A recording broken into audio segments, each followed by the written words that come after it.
안녕하세요. 출발 증시 가이드의 최리나입니다. 오늘 이벤트 데이죠.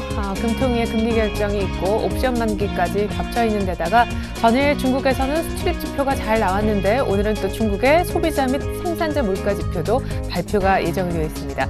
중국의 수출입 동향이 괜찮았던 데 이어서 간밤 독일의 산업 생산 지표까지 좋게 나온 것이 아주 화제가 됐던 모양인데요. 뉴욕의 다우와 S&P 500이 나란히 다시 한번 사상 최고가를 경신했고 독일 지수도 또 신고가를 썼다고 합니다.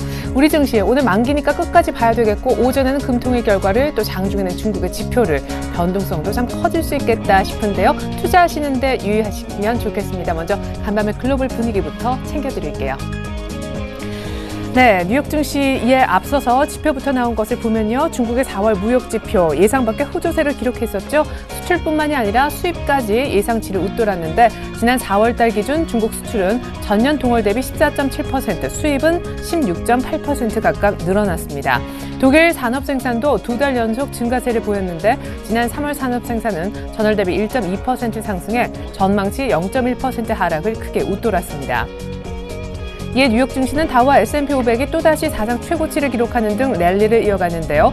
전날 사상 처음 15,000선을 돌파했던 다우 지수는 48.9포인트, 0.3% 추가 상승해 15,105.12로 거래를 마쳤고 S&P 500도 6.7포인트, 0.4% 추가로 올라 1,632.69로 장을 마감했습니다. 동일한 재료 같은 분위기 속에 유럽도 올랐는데요. 특히 독일의 닥스 지수는 67.93포인트 뛰며 다시 한번 신고가인 8,249.71로 마쳤습니다. 주목을 받았었죠. 일본의 토요타 자동차 실적이 나왔습니다. 엔저 덕분에 지난해 영업이익이 1조엔을 넘어섰다고 하는데요. 토요타 영업이익이 1조엔을 넘어선 것은 2008년 이후 5년 만으로 올해 실적도 엔저로 인해 대폭 개선될 것으로 전망되고 있습니다. 네, 계속해서 출발 증시 가이드 일부의 주요 내용들 보여드립니다.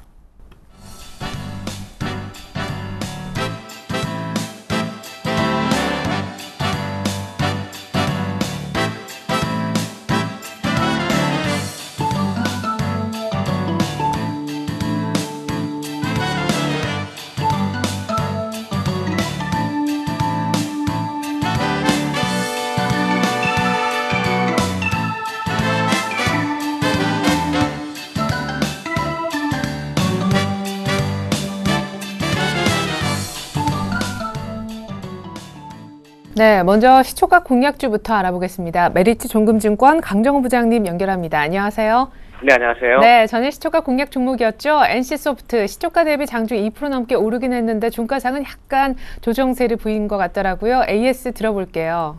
네, NC소프트 조정을 받았습니다만 중국발 모멘텀이 좀 시작될 것으로 전망되고 있고요.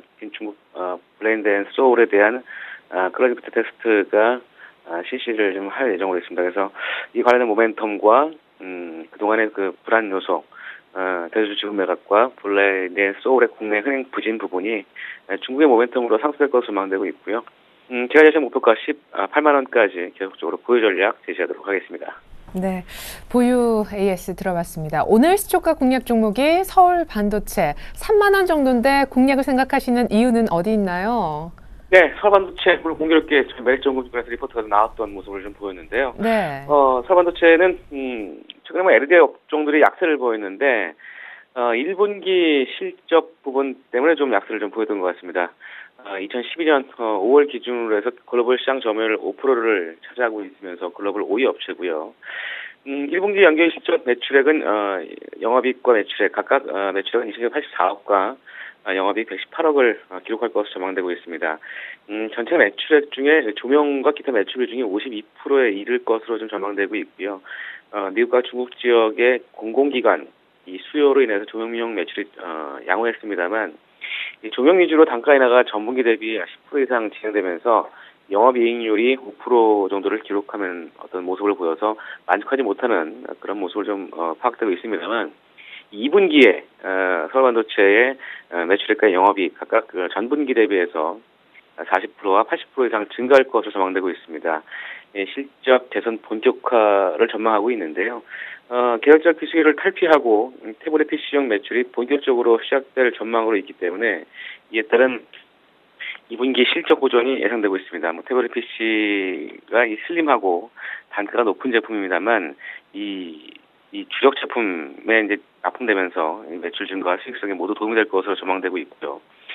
최근에 중국의 양조시의 그 앙푸지양도로 30km 구간에 서울반도체의 아크리치 LED 가로등을 성공적으로 설치하면서 이 LED 가로등에 대한 글로벌 경쟁 업체들의 제치고 지금 시범적으로 설치에 성공하는 모습을 보였습니다. 그래서 이 중국에 대한 시장 진출이 본격화되면서 주로 이제 그 동안에는 실내 조명에 주로 사용되었던 이런 아크리치 LED 조명이 중국에서 고출력과 고효율 이런 높은 신뢰성과 수명을 인정받으면서 5개 조명으로도 본격적으로 적용되고 있는 상황입니다. 이에 따라서 에너지 절감과 빠른 그 투자 비용 회수를 기대하는 중국의 다른 도시에도 이 LED 가로등 조명 설치가 기반으로 해서 본격적으로 될 것으로 전망되고 있고요. 이에 따른 5개 조명 시장 선점할 것으로 전망되고 있습니다. 그래서 이 서울반도체 2분기 실적 호전에 대한 기대감 클 것으로 보여지고요. 두 번째는 실적 호전과 고성장성을 줄 수 있는데요. 내년부터 LED 조명 시장이 본격화될 것으로 일단은 다 알고 있는 사실입니다. 글로벌 전부 다 배열 전구에서 LED로 좀 대체하는 그런 원년이 2014년도인데 이 올해 매출액은 1조 1,600억, 영업이익은 806억, 순이익은 660억을 전망하고 있습니다.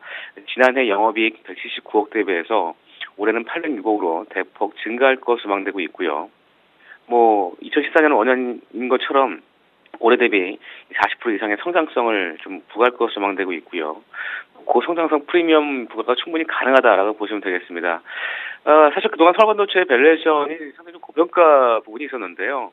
이 바이오주의 대표격인 메디포스트가 엄청난 프리미엄으로 PER 100배 이상 적용됐던 점을 감안했을 때 이런 부분들을 차치하더라도 이 TV용 조명용 모듈 매출이 견조하게 성장하기 시작한 2010년 당시 적정 밸류에이션 PER이 25배 이상 적용받았습니다.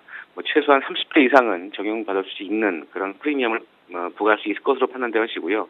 그래서 올해 실적 대비해서 또한 내년도 실적 대비해서 밸류에이션을 34,000원과 47,000원의 밴드를 설정할 수 있을 것 같습니다. 그래서 시장 컨센서스는 올해 실적 대비해서 45,000원을 보고 있습니다만 현 시점에서 추가 상승력이 좀 가능하다라고 좀 판단되어지고 있고 올해 2월 초부터 외국인은 230만 주의 누적 순매수를 보였고 가격대는 26,000원에서 3만 사이의 누적 순매수를 보였습니다. 기관도 최근 이틀 연속 18만 주의 누적 순매수를 보이고 있어서 수급적으로도 양호한 그런 흐름을 보이고 있는 부분, 역시 이런 부분들을 투자 포인트로 제시하도록 하겠습니다. 네, 말씀하신 대로 오늘 서울반도체 긍정적 리포트를 낸 M증권사 보니까 목표가 올리면서 45,000원까지 부르는 모습이던데 오늘 시초가가 들어간다면 서울반도체 단기 목표가는 어느 정도로 생각하세요? 네, 그래서 저는 전고점 부분이 32,000원까지 좀 짧게 보려고 했는데 오늘 시초가가 어떻게 출발할지 모르겠습니다만 일단 34,000원에서 47,000원의 밴드의 어떤 밸류에이션을 좀 보시고 일단 짧게 좀 본 측량이어서 32,000원대까지 일단 보겠고요. 손절가는 28,500원 하여서 손절로 대응하시기 바라겠습니다. 네, 감사합니다. 오늘 시작가 공략 종목인 서울반도체 얘기를 한번 들어봤습니다. 목표가 32,000원까지 불러주셨네요. 강정 부장님 설명 잘 들었습니다. 네, 고맙습니다.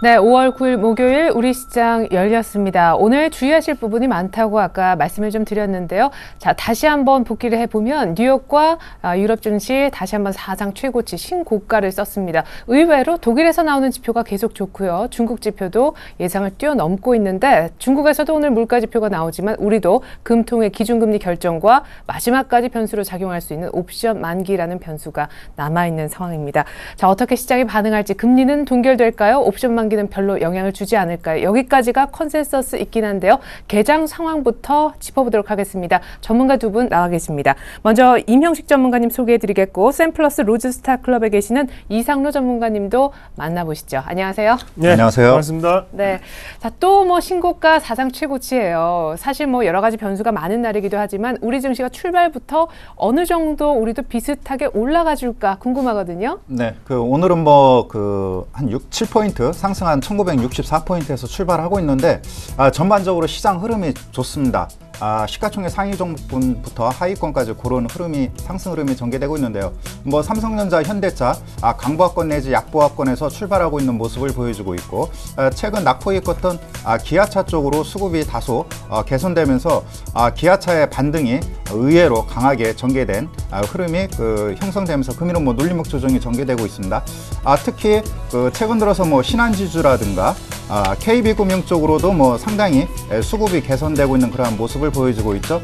최근 낙폭에 따른 기술적 반등이 전개되고 있는 그런 상황이라고 보실 수가 있겠고, SK텔레콤 전일 장중 조정이 나타났지만 금일 다시 한번 2%대 강한 상승 흐름과 함께 다시 한번 견조한 상승 흐름이 전개되고 있는 그런 모습을 보여주고 있고, 최근에 LG전자 약세 흐름이 전개되고 있지만 LG디스플레이가 금일은 소폭 반등이 나타나면서 뭐 최근 상승에 따른 뭐 가격 조정이 마무리된 듯한 그러한 모습이 전개되고 있습니다. 현재 경기민감주 쪽으로 롯데케미칼이 다시 한번 반등 모멘텀이 전개되고 있는 모습이 현재 전개되고 있는 그런 상황이고요. 전반적으로 뭐 시가총액 하위 종목군까지 상당히 뭐 견조한 그런 강보합권을 형성하고 있는 그런 모습을 보여주고 있고, 업종별 흐름을 본다 하더라도 비금속 광물 역시 뭐 고려아연의 반등이 계속해서 이어지고 있고, 의료 정밀 업종도 현재 그런 상승 흐름이 전개되고 있는데, 대부분 뭐 개별 종목이다 보니까 큰 의미는 없고요.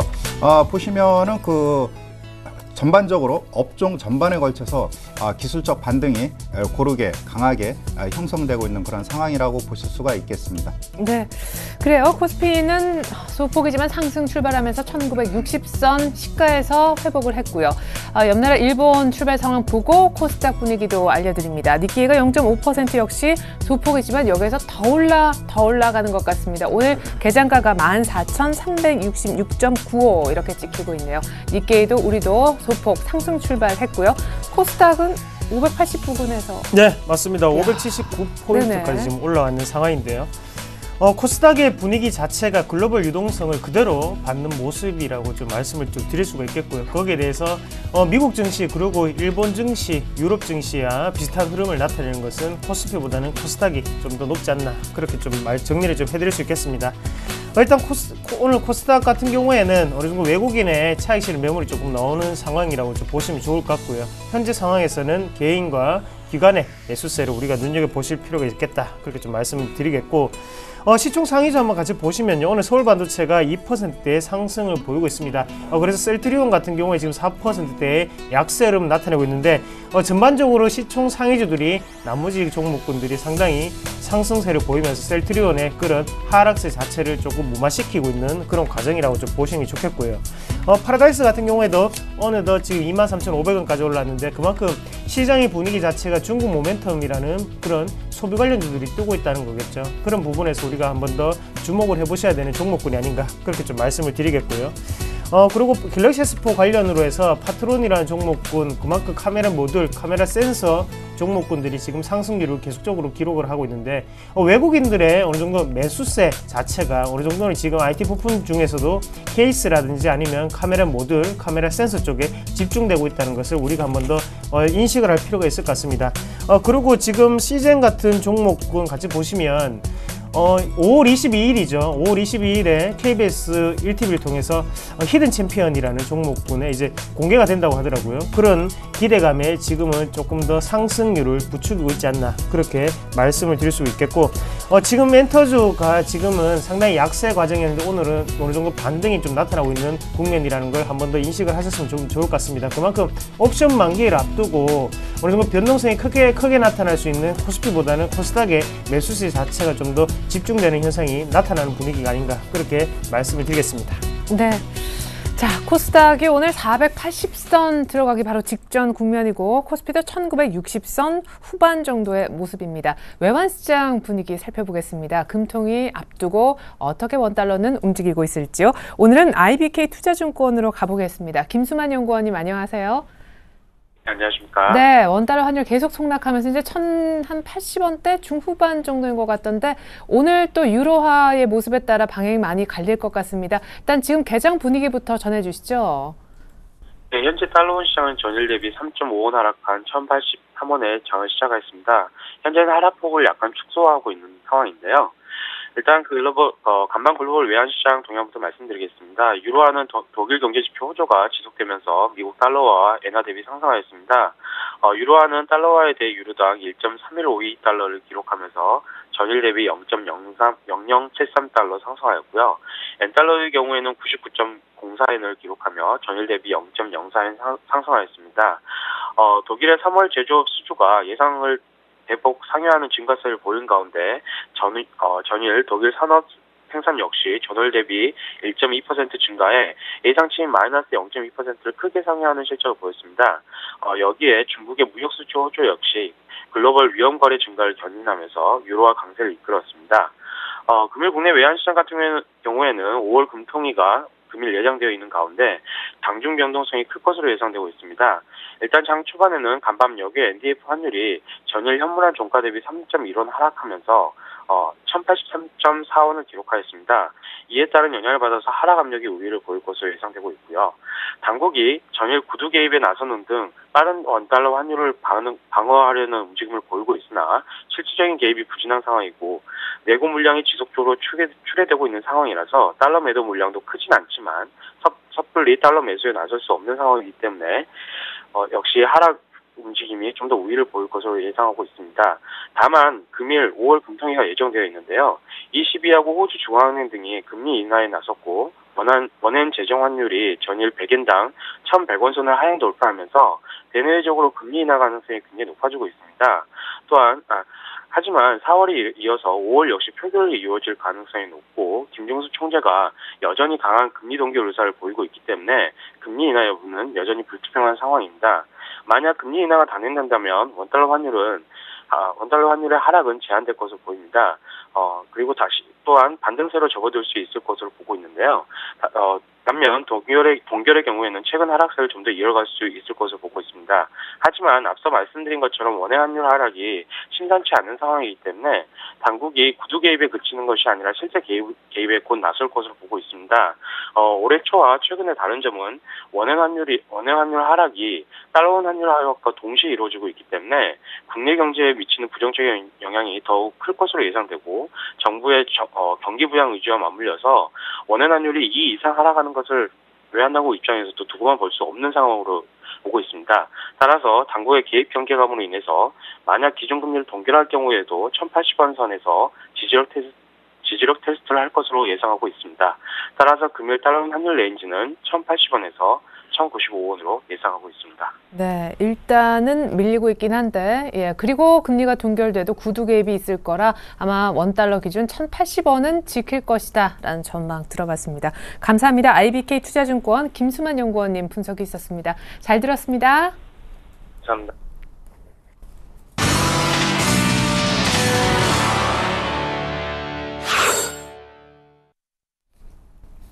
5월 9일 목요일, 오늘은 5월의 옵션 만기 날입니다. 옵션 만기 날이니만큼 저희가 특별한 코너를 좀 준비했는데요. 오늘 옵션 만기 이슈 관련해서 어떤 부분을 주의 깊게 봐야 하는지 또 어떤 전망이 나오고 있는지 전문가 연결합니다. 현대증권의 공원배 연구원님 안녕하세요.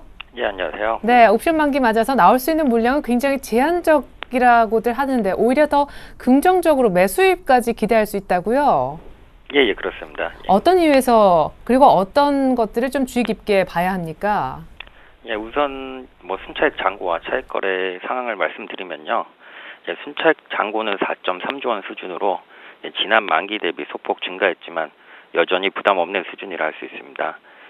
지난 2월 만기를 기점으로 베이시스 등락에 따라 일정 범위 내에서 증감이 반복되고 있는 상황인데요. 이는 통상적으로 연초를 지나 상반기까지는 차익 잔고가 감소하는 차익 거래의 계절성이 고스란히 반영되고 있는 상황이라 말할 수 있습니다. 최근 차익 시장의 동향을 살펴보면요. 베이시스의 강세를 틈타 차익 물량이 유입되어 소폭의 매수 스탠스로 전환되고 있는 양상을 보이고 있는데요. 따라서 근본 옵션 만기에 경계해야 할 직접적인 매물 부담은 지난 4월 19일 이후 유입된 약 5천억 원 가량이 될 것으로 판단이 되는데요. 투자 주체별로는 외국인이 1,600억 원, 투신과 보험이 합쳐서 약 3천억 원 가량 정도 될 것으로 추정이 됩니다. 하지만 투신과 보험의 경우에는 이제 선물과 현물을 교체하는 인덱스 스위칭 성향이 짙게 나타나는 주체이기 때문에 근본 옵션 만기에 부담으로 작용할 가능성은 낮을 것으로 보이고요. 따라서 외국인의 약 1,600억 원 가량 정도만이 이제 직접적인 경계 대상이라 판단이 됩니다. 이는 다른 만기와 비교 시 상대적으로 미미한 부담이라 할 수 있겠습니다. 물론 잠재적으로 지난해 8월 한 달간 거세게 유입된 외국인의 대규모 물량 3.2조 원 정도가 아직 청산되지 않은 상황이지만 베이시스 수준과 시황을 고려 시에는 근본 옵션 만기에 외국인의 대규모 물량 청산은 아주 희박할 것으로 전망하고 있습니다. 네, 그러니까 사실 뭐 기관별로 신경 쓸 거 없고 외국인 쪽에서 나와봐야 한 1,600억 정도 물량 정도다 이렇게 예상을 하셨는데 비차익 쪽의 상황은 어떤지요? 그리고 현재 베이시스 상황으로 볼 때 이 물량이 다 나올 가능성이 또 얼마나 있는 겁니까? 오늘 금통위도 예정이 돼 있잖아요. 예, 그렇습니다. 예, 그거에 따라서도 물량이 좀 달라질 수 있나요? 예, 우선 금통위의 경우에는 저희 시장은 일단은 동결 컨센서스를 갖고 있지만 동결을 한다고 해도 이미 시장에 반영된 상황이기 때문에 옵션 만기 효과는 아주 제한적일 것으로 판단됩니다. 반면에 금통위에서 그 금리 인하를 결정할 경우에는 선물 환매수세 유입과 베이시스의 강세 그리고 프로그램 매수세 유입이라는 선순환 구도를 그릴 가능성이 아주 높아서요.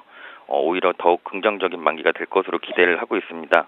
또한 외국인의 약 1,600억 원 가량의 매물 부담이 여전히 존재하기는 하는데요. 베이시스가 여전히 강세를 나타나고 있고 또한 옵션 만기에 청산할 수 있는 그 컨버전과 리버셜 전략에 대한 활용 조건이 여의치 않은 상황이기 때문에 1,600억 건 가량 중에서 청산 시에도 아주 일부 청산될 것으로 예상이 되어 지수 영향력은 매우 미미할 것으로 판단되고 있습니다. 오히려 저희 한국 증시에 대한 바스켓 수요를 대표하는 비차익 부분에서 최근 매수 스탠스로 소폭이나마 전환했다는 점에서는 오히려 긍정적인 만기가 될 가능성이 높을 것으로 판단되는 상황입니다. 네, 외국인 1,600억 물량만 신경 쓰면 되는데 이 중에서도 일부 정도만 나올 가능성 그리고 기준금리 인하되거나 비차익 쪽에 매수가 유입되면 오히려 조금 더 긍정적인 전망까지 할 수 있다는 얘기였네요. 고은배 연구원님 아주 조목조목 잘 들었습니다. 예, 감사합니다.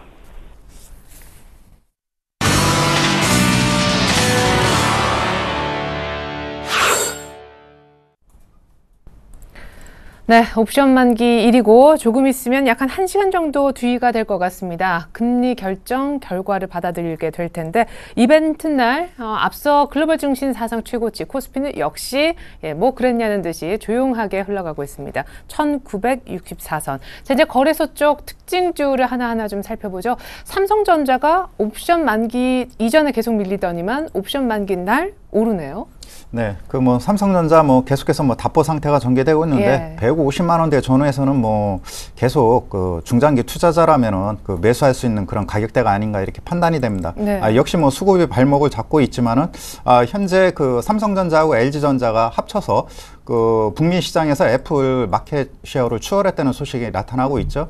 그렇기 때문에 삼성전자의 그 흐름은 당분간 뭐 박스권이 전개되고 있지만 한 2년 전만 하더라도 뭐 100만 원대가 상한선이었다면은 이제는 150만 원을 그 분기점으로 해서 한 단계 더 도약할 가능성이 크기 때문에 삼성전자 계속해서 꾸준한 그런 관심이 필요하다라고 보실 수가 있겠고 금일은 그 SK 하이닉스하고 LG 디스플레이가 반등하고 있는 모습을 보여주고 있죠.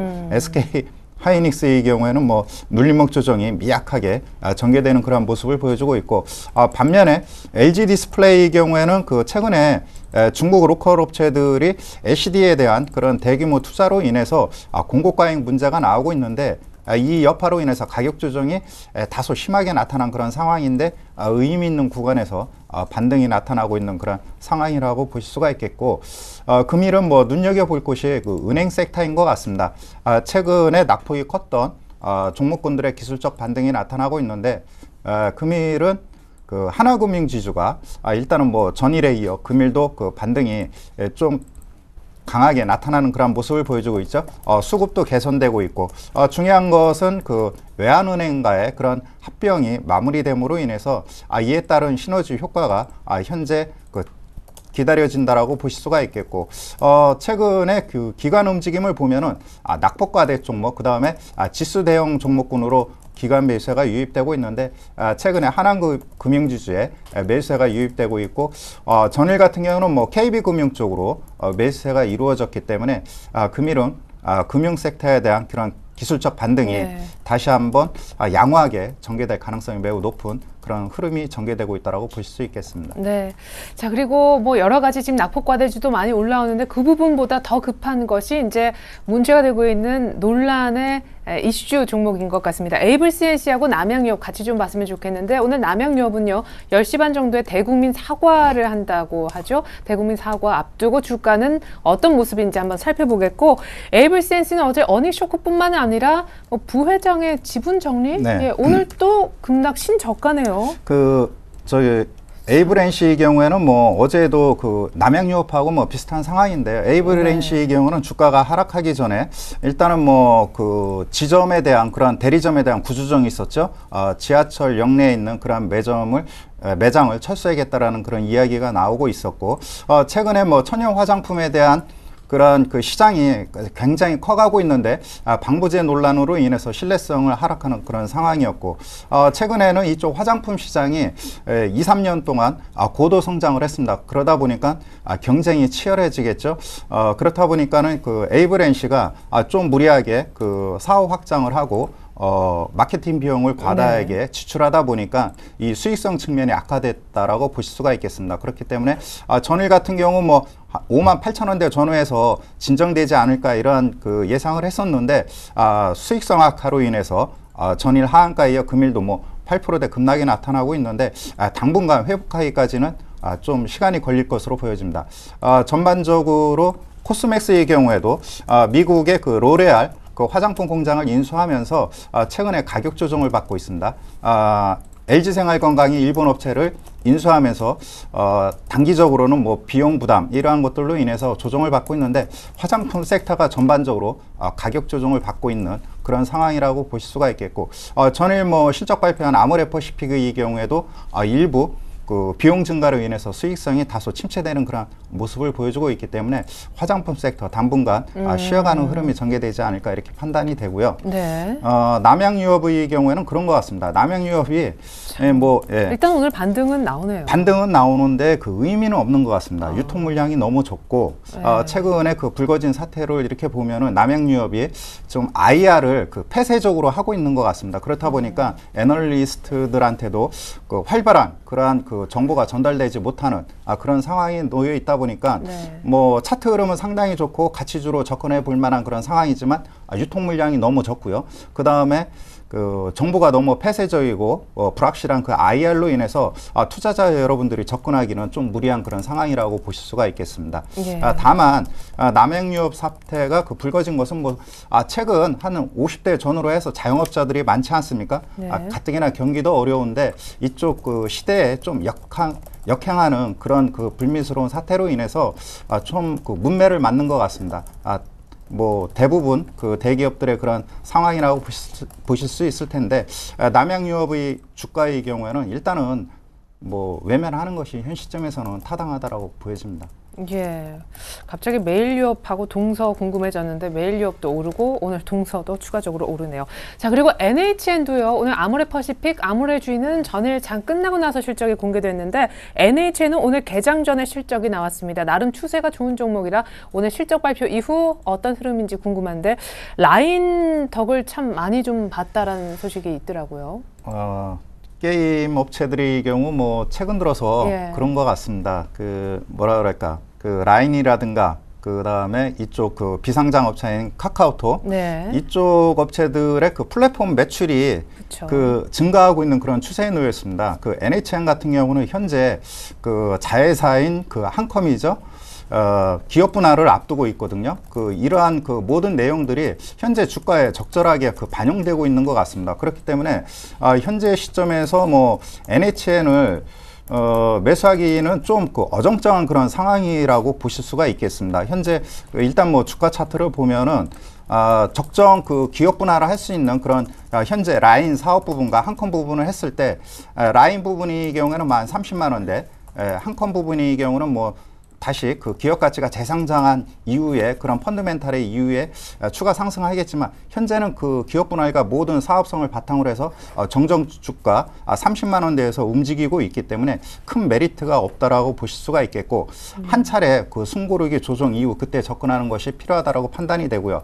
중요한 것은 NHN이 현재 그 페이스북과 같은 이쪽 시장에 발빠르게 대처를 하고 있습니다. 그렇기 때문에 수익성은 다소 미진하지만은 내년도, 금년도 적어도 뭐 하반기부터는 폭발적인 그런 수익성이 이루어지지 않을까 이렇게 판단이 되거든요. 그런 측면에서는 상당히 돋보이는 그런 성장주로서 꾸준한 관심이 필요하다라고 여겨집니다. 네, 실적이 예상보다 조금은 안 나왔다는 평가네요. NHN 참조 부탁드립니다. 현재도 3.6% 정도 하락세.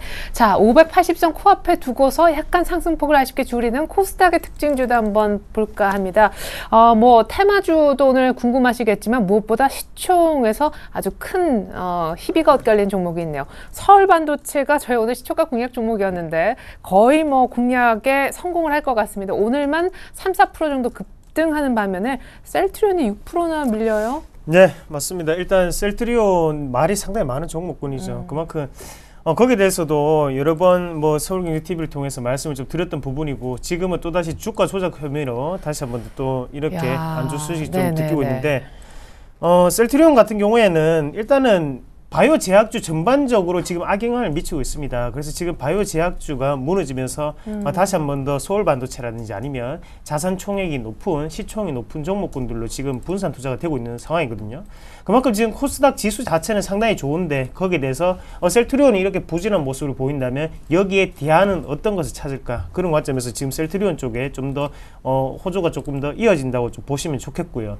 셀트리온의 가장 큰 문제점이 실적을 확인하고 가지 않은 심리라는 거죠. 그만큼 지금은 안전하지 못하다는 말들이 상당히 많은 와중에 이런 두려움을 이기려면 이제 투명하고 공명한 실적을 조금 더 발표를 해주는 그런 게 좀 필요하지 않겠나 그렇게 말씀을 드리고 지금도 주가 자체는 싸지 않습니다. 그만큼 우리가 한 번 더 생각을 하시고 매매를 좀 하시는 전략이 좀 필요할 것 같고요. 그만큼 관망을 좀 하시고 셀트리온 서울반도체 같은 경우에는 최근의 분위기 그리고 LED 시장 자체가 우리나라는 아니더라도 해외에서는 어느 정도 계약이라는 거죠. 그런 관점에서 좀 더 서울반도체뿐만이 아니라 지금 LED 관련주 루멘스 같은 종목군들도 우리가 한 번 더 살펴보시는 전략 말씀 좀 드릴게요. 네, 아니 그러면은 지금 셀트리온은 이제 어떻게 하는 겁니까? 반등이 어느 정도 나온 후에 다시 한번 꺼지는 거라. 이것도 내용도 별로 좋지 않고요. 회장의 주가 조작 혐의라니. 네, 요즘 가장 큰 문제점이 뭐냐면 남양유업 사태도 그랬고요. 대부분 다 이제 언론 그리고 국민들도 기업에 대해서 어느 정도의 사회적인 투명성이라든지 아니 이런 부분 자체를 좀 더 명확하게 볼 수 있다는 거죠. 그런 관점에서는 이런 악재 자체가 실적에는 영향을 미치지 않습니다. 하지만 그런 횡령이라든지 배임 상황 자체로도 이어질 수 있는 상황이기 때문에 우리가 한 번 더 기업에 대한 투명성 그리고 공정성을 하는 그런 기업에 좀 투자하는 전략이 좀 좋지 않겠나 그렇게 좀 말씀을 드릴게요. 네, 이제는 조금 더 특징주 한번 가보겠습니다. 전일 중국 관련된 기업들이 많이 급등을 하고 이미 상한가까지 들어가는 모습이 있었는데 오늘은 어떤지 한번 체크를 부탁드리겠고요. 그 밖에 특징주로 상장 이후에 계속 상한가 행진을 이어간 삼목광업이 오늘 좀 눌린다는 소식이 있어서 그 부분과 코나이와 또한 KT뮤직의 급등, 그 밖에 토비스라는 종목도 또 신고가를 연일 개별주들 조금 챙겨주세요. 일단 차이나하우란 같은 중국 기업들을 우리가 또 제가 좀 안 좋은 말씀을 좀 드려야 될 것 같은데요.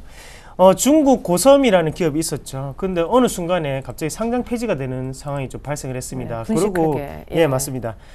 차이나하우런 같이 일단 중국주를 우리가 한번 보신다면 일단은 중국의 무역 수지 결과 발표가 됐었고 미국 증시가 오르는 모습이었는데 미국 같은 경우에도 중국의 영향을 받았다기보다는 독일의 영향을 상당히 많이 받았다고 조금 분석을 해야 될 것 같고요. 그런 중국주 같은 경우에도 지금 급반등이 나오는 상황이고 주가를 재평가해야 된다 이런 모습이 나오지만 제가 보는 관점으로는 우리가 안전하게 한 번 더 확인하고 가시는 전략이 좀 좋지 않겠나 그렇게 말씀을 드릴게요. 제가 개인적으로 중국을 싫어하는 게 아니고 그만큼 우리가 중국 관련된 주식들에 대해서 상당히 조금 아직까지는 부정적인 영향이 있지 않나. 그만큼 우리가 확실하게 알 수가 없다는 거죠. 남양유업 같은 경우에 기업의 IR이 좀 더 폐쇄적이지 않나, 그런 문제가 발생을 했는 반면에 지금 중국주 같은 경우에도 우리가 애널리스트들도 그렇고 실질적으로 잘 모른다는 거죠. 다만 수급적인 부분으로 움직이는 부분이 상당하기 때문에 우리가 한 번 더 조심하는 전략이 좀 필요할 것 같습니다. 그리고 KT뮤직 같은 경우에는 최근 들어서 모습이 상당히 좋았고요. 그리고 오늘도 상한가 행진을 이어가고 있는데, 바로 갤럭시 S4에 삼성뮤직이 기본적으로 탑재가 된다는 내용이죠. 거기에 대해서 KT뮤직과 어느 정도 제휴를 맺겠다는 건데, 그러면 주가는 당연히 재평가가 돼야 될 것 같고요. 제가 보는 관점으로는 지금이 어느 정도 박스권 상단입니다. 박스권 상단인데 여기에서도 한 번쯤에 돌파가 더욱더 이어지지 않겠나, 그렇게 좀 말씀을 좀 드릴게요. 네. 자, 이렇게 해서 저희가 코스닥 쪽에는 특징도 조금 더 살펴봤는데, 코스피 쪽에서 오늘 누가 많은 눈에 띄는 상승을 보이고 있나 보니, 동부하이텍이 거의 거래소 일반적으로 시총 상위 종목 가운데 지금 거의 급등하고 있고, 현대미포조선이 5%, 롯데케미칼도 4%, 삼성엔지니어링도 3%, 이런 낙폭과대 종목이 오늘 아주 강하게 올라오네요. 네, 그렇습니다. 전반적으로 일단은 지수는 어느 정도 박스권 흐름이 단기적으로 전개되면서 현재 수급이 개선되고 있다 보니까 1분기 어닝 쇼크에서 벗어나는 그런 모습을 보여주고 있고요. 동부하이텍의 경우에는 현재 구조조정이 활발하게 전개되고 있는데, 이 부분에 있어서 어느 정도 좀 긍정적으로 작용하고 있는 것이 아닌가 이렇게 판단이 되고, 디램 부분에 있어서 이쪽 반도체 시황이 개선되다 보니까 반등 모멘텀이 전개되고 있다라고 볼 수가 있겠습니다. 전반적으로 낙폭과대에 따른 그런 기술적 반등이 전반적으로 이루어지고 있고요. 그럼에도 불구하고 조선 섹터에서 현대미포조선이 한 5%대 강한 상승 흐름과 함께 조선 섹터들이 강하게 상승 흐름이 전개되고 있는데, 이러한 상승 배경 요인은 현대미포조선의 경우 2008년 이후 최고의 수주 상황이 전개되고 있다라고 보여집니다. 현재 PC선, 석유화학 운반선에 대한 그런 수주가 활발히 전개되고 있기 때문에 1분기 영업이익 100억 적자였는데 2분기, 3분기부터는 계속해서 좋은 실적이 개선된다고 하니까요. 이렇게 어려운 여건 속에서도 나름대로 부분적으로 업황 개선이 나타나고 있기 때문에 시장에 대해서 좀 보수적으로 대응하지만 좀 개선되는 종목의 경우에는 적극적으로 대응해야 될 그런 상황이 아닌가 이렇게 판단이 되고, 전반적으로 낙폭과대에 따른 기술적 반등이 주를 이루고 있다라고 보실 수 있겠습니다. 네. 자, 코스닥으로 다시 와서요. 조금 더 특징주를 챙겨보겠습니다. 조금 전에 성광브랜드와 비슷한 일을 하고 있는 태광 실적 나온 것으로 보여지고요. 아까 이제 분석을 조금 뒷담한 것 같아서 삼목광업하고요. 그 다음에 코나이 얘기도 들어보겠습니다. 코나이는 오늘 갭상승 이후에 급등, 아주 좋은 실적에 관한 전망이 나왔다고요? 네, 맞습니다. 그리고 지금 코나이 같은 종목군들은 정부에 대해서 어느 정도 지금 혜택을 조금 보고 있는 기업이라고 좀 말씀을 드릴 수가 있습니다. 그래서 지금 스마트 카드가 가장 이슈가 되고 있는데, 정부에서 지금 어느 정도의 중소기업 육성 정책 같은 부분이 우리가 소프트웨어 업종에 좀 더 관심을 가져야 된다고 좀 말씀을 좀 드릴게요. 우리가 같이 소프트웨어 업종에 지금 어느 정도의 주가 추이를 같이 한번 보시면요. 지금 현재 시점 같은 경우에 박스권 상단에 위치해 있거든요. 근데 이런 부분에서 지금은 다시 한 번 더 소프트웨어 업종, 만약에 2009년도에 우리나라에 2007년도, 2009년도에 IT 전기전자 부품주들이 상당히 큰 폭으로 오르면서 어느 정도 코스닥의 방향 자체를 이끌었다면, 지금 같은 경우에 소프트웨어 업종이 다시 한 번 더 그런 모습이 나타날 확률이 상당히 높습니다. 그래서 예전에는 벤처기업으로 대두됐던 그런 모습들이 지금은 소프트웨어 업종의 이런 중소기업들을 우리가 한 번 더 눈여겨보시는 테마군이 조금 중요할 것 같고요. 그런 관점에서 코나이 같은 종목군들은 글로벌적으로 어느 정도 입지를 다지고 있고, 거기에 대해서 스마트 카드라든지 아니면 정부 정책까지 포함이 되는 그런 상황입니다. 그래서 우리가 좀 더 주목을 해보실 필요가 있다고 말씀을 좀 드리겠고, 다음으로 삼목광업에 대해서 말씀을 드리면, 삼목광업이 처음부터 이렇게 좋게 흘러갈 수 있었던 분위기 자체가 일단은 상한가를 이렇게 많이 갈지는 예상을 못했겠죠. 하지만 중요한 부분은 저평가가 돼 있다는 거죠. 그래서 지금은 상장 전에 어느 정도 주가 추이 자체도 지금 4,000원에서 5,000원 사이 왔다 갔다 했거든요. 그런 관점에서는 지금 어느 정도 제자리 찾았고, 지금 약간은 턴 자체가 좀 더 지금은 오버히팅이 조금 들어갔다고 좀 보시면 좋겠고요. 하지만 투자 심리 자체가 그렇게 쉽게 꺼지는 종목군 아닙니다. 그만큼 상장이 됐다면 그만큼 신입생이죠. 신입생이라면 관심이 많이 쏠리는 과정이고, 거기에 대해서 운수장비업종 중에서 삼목가원 같은 경우에 어느 정도 탄탄한 매출처를 가지고 있기 때문에 이런 부분 자체는 따라가지는 마시고요. 대신 우리가 눌림목으로 우리 한 번쯤 공략을 해보시는 것도 좀 괜찮을 것 같습니다. 그래서 가격대를 좀 말씀을 드린다면 6,000원 부근에서 우리가 분할 매수 관점으로 좀 대응을 하시는 전략, 그리고 단기 트레이딩 관점으로 한번 보시면 조금 괜찮은 수익률을 거둘 수 있지 않겠나, 그렇게 말씀을 좀 드릴게요. 네, 감사합니다. 자, 이번에는요, 전일 수급 특징주 보면서 오늘장 조언까지 들어보겠습니다. 코스피는 상승세가 지금 한 10포인트 정도로 제한적인 그런 모습이거든요. 전일 거래소 수급 특징주 먼저 보여드립니다. 네, 전일 외국인들의 매도가 그 전일에 비해서 훨씬 더 크게 나왔었죠. 2,600억 정도 매도했던 날인데 독보적으로 삼성전자와 LG전자를 많이 정리했습니다. LG전자가 오늘 반등 주긴 하지만 9만 원 약간 상회한 이후로는 계속해서 전일까지 미끄러졌었죠. 에이블 CNC 네 번째로 많이 정리했네요. 재밌는 건요. 현대차 정리했지만 모비스를 가장 많이 산 모습. 그 밖에 포스코, 삼성엔지니어링, 고리아연, SK이노베이션, 낙폭과대, 경기민감주 소폭씩 담았던 것 같습니다. 기관 매매는 어땠을지요? 전일 역시 한 900억 정도, 그 정도 방어가 들어왔었는데, 레버리지를 많이 팔고, 외국인은 삼성전자를 많이 팔았고, 결국 그랬네요. 그리고 외국인은 LG전자를 정리했는데, 기관도 5번째로 LG전자를 같이 좀 정리했고요. LG디스플레이도 2번째로 약간 팔았습니다. 에이블CS는 결국 양 매도, 같이 동반 매도였던 것 같고, 매수한 종목의 첫 번째가 동아ST라는 종목이군요. 그리고 증권주 샀고, 대림산업, 증설 얘기 나왔던 SKC도 매수했습니다. 자, 분석과 오늘장 조언 같이 좀 들어볼게요. 공교롭게도 외국인과 기관 에이블 CNC를 매도했는데, 역시 뭐 실적이 나쁜 그 종목의 경우에는 가차없이 그 매도 압박을 받는 그런 상황이라고 볼 수가 있겠고, 외국인들의 경우 IT 섹터에 대해서는 계속해서 비중 축소 하고 있고, 반면에 그 경기민감주 소재 섹터로 그 저가 매수가 나왔죠. 네. 삼성엔지니어 금일도 반등하고 있고, 고려아연, SK이노베이션도 금일 좋은 상승 흐름이 전개되고 있습니다. 기간의 그 특징적 흐름을 보면은 동아ST의 경우에는 뭐 동아제약이 기업 분할한 그런 사업 부분인데, 1분기 실적이 바닥이 확인이 됐고, 2분기부터 일단은 뭐 실적 개선이 된다는 그런 소식과 함께 일단 뭐 매수가 유입된 것 같습니다. 특히 그 기관들의 경우 이벤트 매매를 많이 하고 있는데, 전일 우리투자증권 강한 매수세가 유입되고 있고요.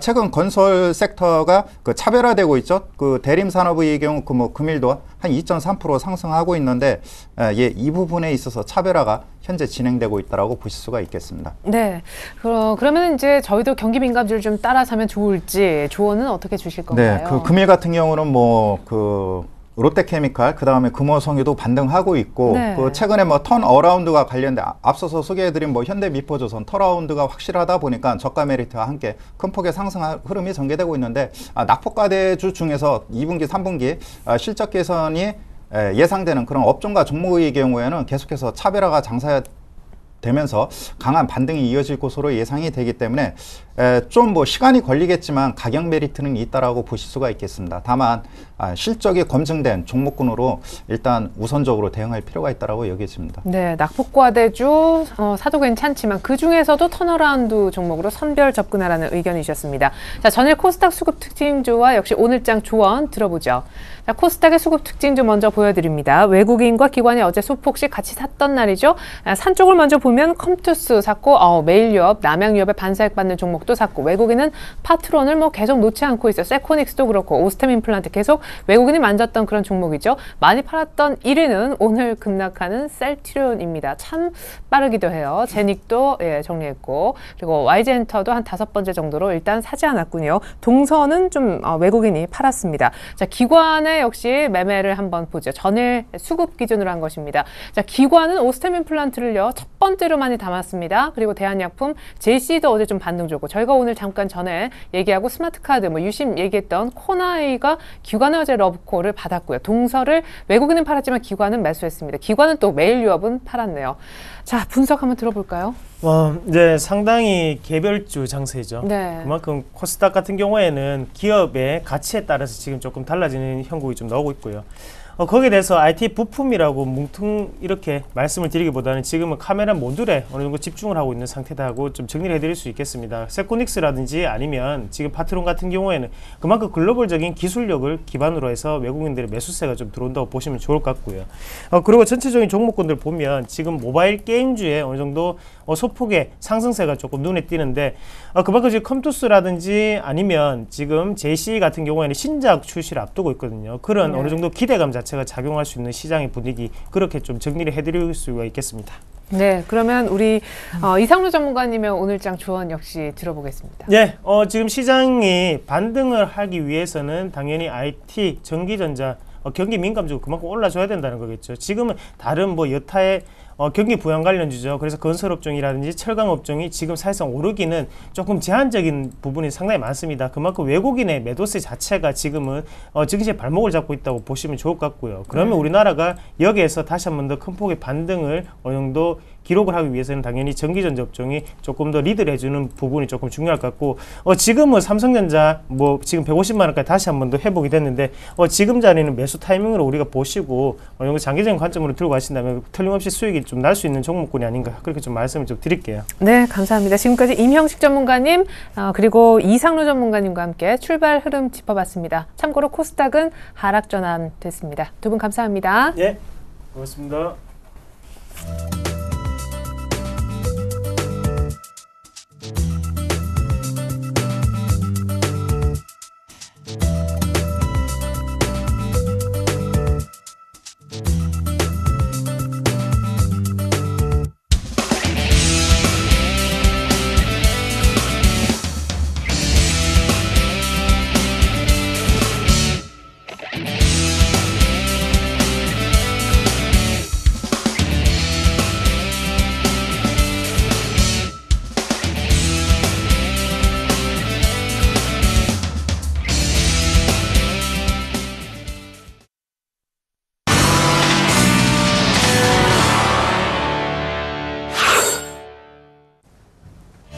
안녕하세요. 주식승천 AS센터 김혜영입니다. 이 시간에는 밤 10시에 방송되는 서울경제TV 간판 프로그램이죠. 바로 주식승천 멘토들의 포트폴리오를 확인하고 또 관심주와 공약주 AS하는 시간 함께 가져봅니다. 먼저 전일 수요일에는 정대희 멘토와 김용준 멘토가 포트 대결을 펼쳤습니다. 먼저 김용준 멘토의 포트폴리오 확인합니다. 네, 4월 30일 기준으로 현재 일양약품 32%, ICD와 사파이어 테크놀로지, 제이콘텐트리, 태움까지 모두 평균 13%대의 수익률을 자랑하셨습니다. 이 수익 실현에 성공해 현재는 편입 제외된 모습이고요.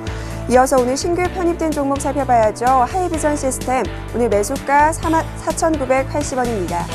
이어서 정대희 멘토의 포트폴리오 함께 확인합니다.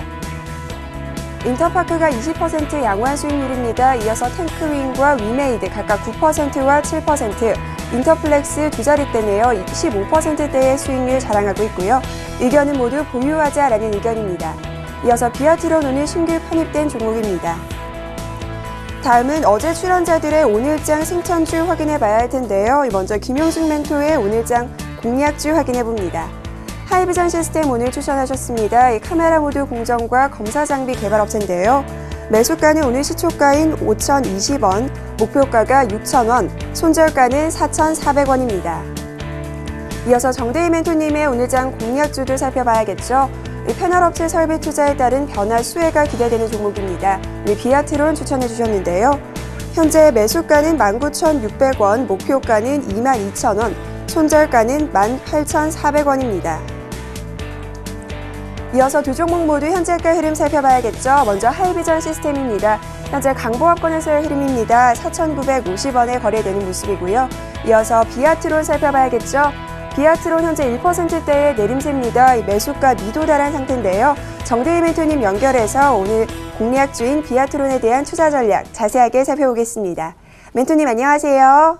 예, 안녕하십니까. 네, 현재 매수가에 미도달한 상태입니다. 오늘장 투자 전략 자세하게 살펴주시죠.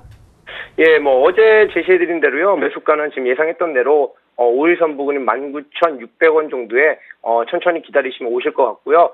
지금 매수가 미도대에 따라서 너무 성급하게 매수하지 마시고 제시해드렸던 19,600원 오시면 잘 매수하시면 될 것 같고요. 손절가를 좀 반드시 18,400원 드렸는데 손절가만 잘 지켜주시면 무방할 거라고 생각하고요. 지금은 오히려 매수 적기고요. 이 종목 같은 경우는 상반기, 하반기 다 수주 모멘텀에 따라서 충분히 상승 가능성이 있기 때문에 잘 지켜보시고 매수하시면 될 것 같습니다.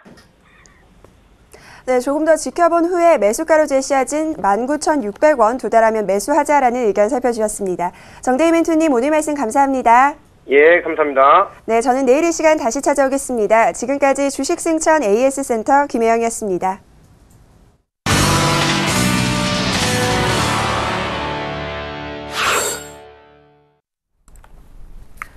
네, 코스닥은 580선 찍지 못하고 지금 하락 전환됐고요. 코스피는 1960선 살짝 웃도는 강보합세 정도인데 금통위 금리 결정 결과는 약 한 30분 정도 뒤에 나올 예정인데요. 이에 앞서 먼저 외국인들이 사기 시작했습니다. 현물은 소폭 사고 지금 선물 쪽의 환매수가 조금 가파르게 들어오는 것으로 보아서 나쁘지 않은 결과. 김주수 총재 뇌에 어떤 생각이 있는지도 아는 외국인인 것 같아요. 잠시 후에 저희가 금통의 결과도 전해드리겠습니다. 이어서 글로벌 이슈 속 숨겨진 의미 알아보죠. IM투자증권 김동섭 이사님 만나보겠습니다. 안녕하세요. 네, 안녕하세요. 네, 연준의 양적 완화 때문인지 투자 부적격 등급의 채권, 소위 정크본드라고 하는데 이 정크본드 금리가 사상 최저치를 기록하고 있다고 조금 위험한 투자가 일어나고 있는 것도 같아요. 그만큼 지금 시장에 투자할 만한 그 상품이 제한돼 있다라는 얘기죠. 그러니까 높은 어떤 수익률을 주는 거에 투자가 몰리고 있는 그런 상황인데 이 정크본드라는 건 이제 투자 부적격 등급의 회사채를 말하거든요. 근데 이 회사채 투자가 지금 이루어지고 있다는 것은 지금 시장 유동성이 너무 많기 때문에 그 유동성이 이루었던 정크까지도 투자 심리를 호전시키는 그런 상황으로 가고 있다라는 부분이죠. 그렇다면 결국 미국의 그 투자의 모습을 보았을 때는 결국 유로존이 경기 부양책을 하면서 더욱더 주가가 상승할 것을 대비한 그런 매매가 아닌가 이렇게 판단이 쓰고 있고요. 향후에도 여전히 계속해서 투자 가치가 높아질 확률을 좀 열어두고 보시는 것도 나쁘지 않을 것 같습니다. 네. 그리고 밤새 보니까 S&P 500과 다우 그리고 뭐 독일까지 사실은 글로벌 증시가 다시 한번 날았던데 특별히 역대 최고치를 경신한 미국 증시에 관해 루비니 교수가 아직 거품은 끼지 않았다라고 얘기를 했는데 낙관론자들의 발언이 연일 나오고 있는 분위기예요. 지금 그 루비니라는 원래 그 닥터둠으로 유명하죠. 이제 주가 뭐 하락에 대해서 항상 뭐 붕괴 가능성 뭐 이런 얘기를 하는 그런 사람인데 이 사람이 지금 그 생각을 좀 바꿨는지 현재 시장 투자 적기라는 표현을 쓰고 있거든요. 그리고 한 2년 정도 한 상승을 하고 계속해서 랠리를 하고 그 이후에 이제 큰 하락 가능성을 제기하는 그런 상황인데요. 제가 볼 때도 지금은 투자 적기가 맞습니다. 지금 미국에는 지표가 아직도 다 개선되지 않았는데도 불구하고 주가가 올라가는 모습 상당히 긍정적이라고 보고 있고요. 또 지표가 좋아지면 주가는 더 끌어올리겠죠. 물론 그 사이에 뭐 양적 완화를 종료를 한다든가 줄인다든가 뭐 아니면 금리를 인상하는 그런 모습이 있겠지만 지표가 더 개선된다면 그 부분의 어떤 리스크도 상쇄시킬 수 있다라고 판단해야 되겠죠. 결국 지금 루비니의 판단은 제가 봤을 때는 아주 정상적으로 제대로 한 것이 아닐까라는 생각을 해봅니다. 네. 자, 그리고 이후에 긴축 갈등도 조금 봉합되는 분위기입니다. 독일과 프랑스 재무장관이 만났는데 한 발씩 양보를 했다고 들었습니다. 지난번에 프랑스에서 그 긴축 정책에 대해서 독일을 이기주의자라는 표현을 했었고, 네. 또 독일에서는 프랑스에 대해서 경쟁력을 잃었다라는 식으로 얘기를 해서 상당한의 그 깊은 골이 형성되는 모습이었고요. 그로 인해서 시장에서는 상당히 좀 이번에 그 재무장관 회의, 베를린에서 있었던 재무장관 회의에서 상당한 경론이 있을 수 있다라는 생각을 했는데 예상 밖으로 공조를 다짐하는 그런 상황이 됐죠. 이걸 이제 해석해 본다면 결국 독일 입장으로서는 지금 유로존 붕괴 가능성이 제기됨으로 인해서 자기들이 사실상 상당히 좀 어려움 쪽으로 국면으로 갈 수 있다라는 것을 어느 정도 느꼈기 때문에 유화 제스처를 좀 보내는 것 같고요. 지금 유로존에서 이제 은행 동맹 가능성이 제기되고 만약 진짜 은행 동맹이 이루어진다고 하면 유로존은 굉장히 안정세를 취할 수 있고요. 그 이후로 주가는 더 많은 상승을 할 수 있다라는 그런 생각을 해볼 수 있고요. 결국에 가서 말씀드린다면 유로존이 이제 긴축을 어느 정도 줄여가면서 경기 부양 쪽으로 방향을 터닝했다라는 시그널을 받아들이는 것이 더 정확하지 않을까라는 생각을 해봅니다. 네, 최근에 글로벌 증시만 왕따인데 그 원인이 우리는 정책적으로 뒷받침이 사실상 안 돼서다라는 분석도 있었습니다. 오늘 금통이잖아요. 네. 만약 동결되면 저 진짜 김동섭 이사님한테 전화 좀 드리고 싶기도 한데 네. 오늘 인하되겠죠? 오늘장 조언 구합니다. 전체적으로는 동결 얘기가 좀 많고요. 그렇죠. 예. 외국계 IB도 동결을 예상하고 있는데 제가 볼 때는 이제 여러 가지 이유를 들 수 있는데요. 금리 인하에 대해서. 물론 이것은 이제 금통위원회에서 결정할 문제죠. 첫 번째는 전 세계의 기조가 지금 금리 인하 기조죠. 어저께까지도 폴란드가 금리를 인하하는 상황이 나왔죠. 또 하나는 뭐냐면 환율에 있어서 4월달 금통위 때는 우리나라 그 원달러가 1,150원대에 있었거든요. 근데 지금은 1,080원이죠. 그때 N달러가 97엔 정도 됐고 지금은 99엔까지 왔죠. 그렇다면 결국 우리나라는 지금 2분기, 3분기 굉장히 어려울 수 있다는 것을 나타내는 그런 상황이죠. 그다음에 김정수 총재가 그 금통위는 원래 그 일주일 전에는 어떠한 코멘트도 하지 않게끔 묵계가 있습니다.